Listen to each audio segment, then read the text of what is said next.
Et donc Dora Akunyili, la responsable donc, de l'organisation de santé du pays, et qui a réussi donc, à force donc, des centres de police dans les pharmacies clandestines, à force de fermer tout simplement certaines pharmacies pour les réouvrir de façon propre, on va dire, a réussi donc à faire baisser le taux de faux médicaments de 60% jusqu'à quelque chose comme 16%.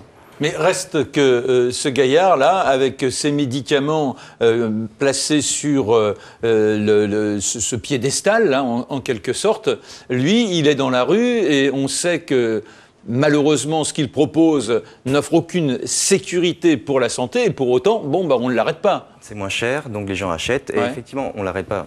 Ça dépend, effectivement. Oui, non, mais enfin, en plus, lui, c'est un pauvre bougre, ça ne va rien changer. C'est qu'un vendeur, effectivement, et les réseaux sont, comme on le disait, très souvent issus également donc, des mêmes réseaux que le trafic de drogue.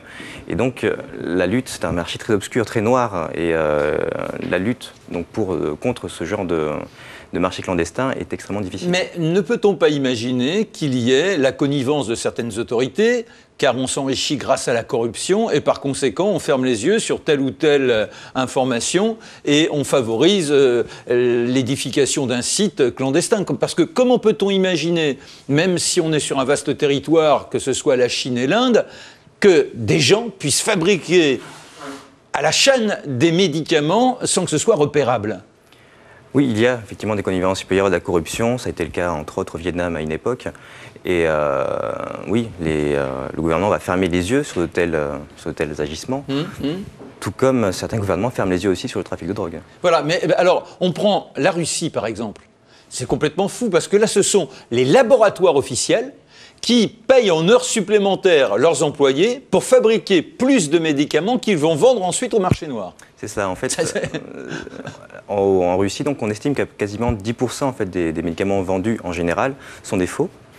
Les laboratoires, eux, disent que seulement 1% de ces médicaments sont des faux. Et, oui, ils ont intérêt à essayer d'entretenir une sorte d'idée de moralité. Ça, de nombreuses enquêtes ont montré qu'effectivement, ces faux médicaments étaient de très très bonne qualité, en fait, de qualité quasiment professionnelle. Et le plus souvent, ces faux médicaments de bonne qualité étaient créés dans ces laboratoires professionnels qui, donc, effectivement, gagnent, comment dire, comme ils ne passent par aucun intermédiaire par la suite, passent directement par le marché noir, n'ont pas, comment dire, la rentabilité finalement de production est bien plus grande, voire même parfois donc une entreprise qui va réaliser de l'aspirine va se mettre finalement à faire du Viagra en heures supplémentaires, qui se vend beaucoup plus. Alors on a commencé par le Viagra, on peut terminer par cela, parce que sur Internet, beaucoup sont ceux qui vont chercher le site pour dénicher la pilule miracle qui leur permettra de se croire tout pimpant. Et là, c'est le grand piège, parce que Internet, c'est vraiment la niche idéale pour tous les trafiquants. Tout à fait, oui. On a estimé que la moitié quasiment des sites Internet qui ne donnent pas une adresse fiable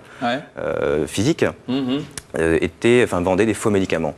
Donc là, à ce niveau-là, en France, de toute façon, à l'origine, la vente de médicaments par correspondance est interdite.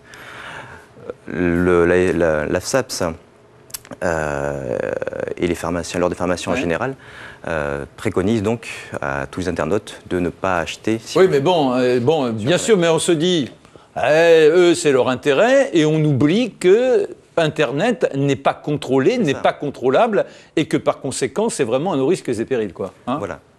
Merci beaucoup. C'est donc cette enquête que vous avez menée, qui est très très bien informée, grâce à vous donc dans Ça m'intéresse, que l'on peut trouver tout ce mois-ci. Et puis il n'y a pas que ça, il y a Paris sur l'avenir. Là, c'est le côté Grenelle du verre, quoi. Hein. Merci mille fois. À très bientôt. Merci beaucoup. On va rester dans la santé d'une certaine manière avec Philosophie Magazine et